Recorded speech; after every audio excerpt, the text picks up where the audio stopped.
The very first wrestling show I ever ordered and watched on pay-per-view was WrestleMania 4, the big 16-man tournament to determine the new undisputed WWF champion after the title was vacated in that big NBC match between Hulk Hogan and Andre the Giant in front of 33 million people when Hogan got screwed, and Jack Tunney held up the title, created this tournament to take place in Atlantic City at WrestleMania 4. It doesn't rank that high on a lot of people's lists, but it ranks high on mine just because of my personal memories of it and kind of watching it by myself, and watching Savage go through all 4 of those matches to win the championship was just a really fun story, I thought. And at my age, half of my life was Hogan as the champion, so to see somebody else win it at the end was pretty wild. The way Savage beat the Natural Butch Reed, then Greg the Hammer Valentine, then the One-Man Gang, going into the finals against DiBiase, who had a bye, and Savage was so worn out. Plus DiBiase had Andre there, who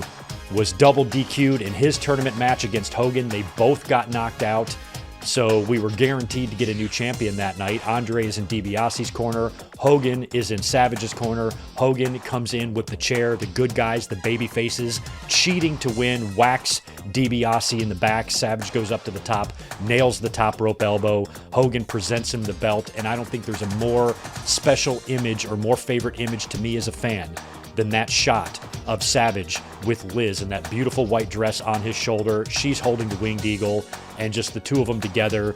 It's one of my favorite still shots in the entire history of the business. It is the perfect image, and I have so many fond memories of that. Also have fond memories of the Battle Royal that opened WrestleMania 4. The kid in me loves WrestleMania Battle Royals, and this one was fun. It saw the babyface turn of Bret the Hitman Hart when he was in there in the end with his old Stampede buddy, Bad News Allen, Bad News Brown. They were the final two. Bad News turns on Bret, hits him with his finisher, tosses him over the top rope, and wins the Battle Royal. But Bret comes in at the end, gets rid of Bad News, and smashes the trophy to bits. I loved that. Also, Demolition winning their first tag team championships, defeating Strikeforce, and they would go on to hold those championships for over 400 days.